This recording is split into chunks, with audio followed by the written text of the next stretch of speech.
essa maldade, Ogum, leva esse rancor do homem.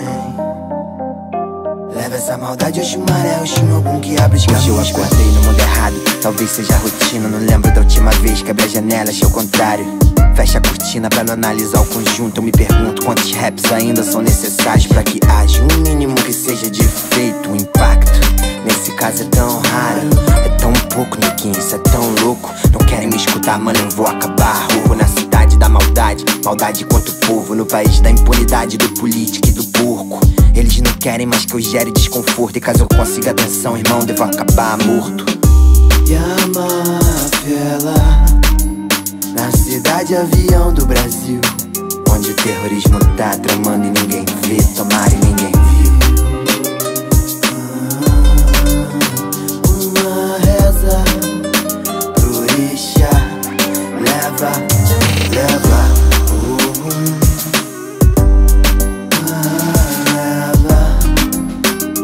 leva essa maldade,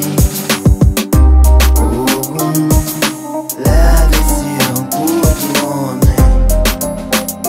Leva essa maldade, Oxumaré, Oxum, que abre os caminhos pra mim. Flores pra mãe manjar, eu vim de lá de Luanda, eu vim de Angola. Meu terço é um patuá, sou filho de Ogum e Oxóssi, e do meu pai Oxalá. Carrego em meu peito toda a mandinga e a esperança de um povo que sofre demais. Só peço respeito e proteção ao meu pai, pros loucos em busca de paz. Minha fé, minha oração, eu só preciso entender por que tanta maldade.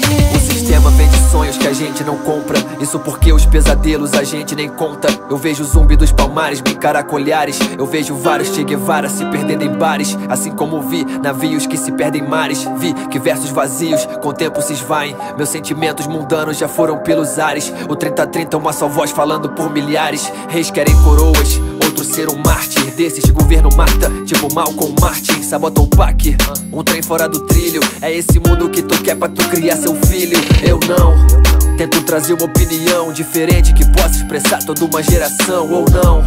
Meios de comunicação trazendo mais confusão pra terra da ambição.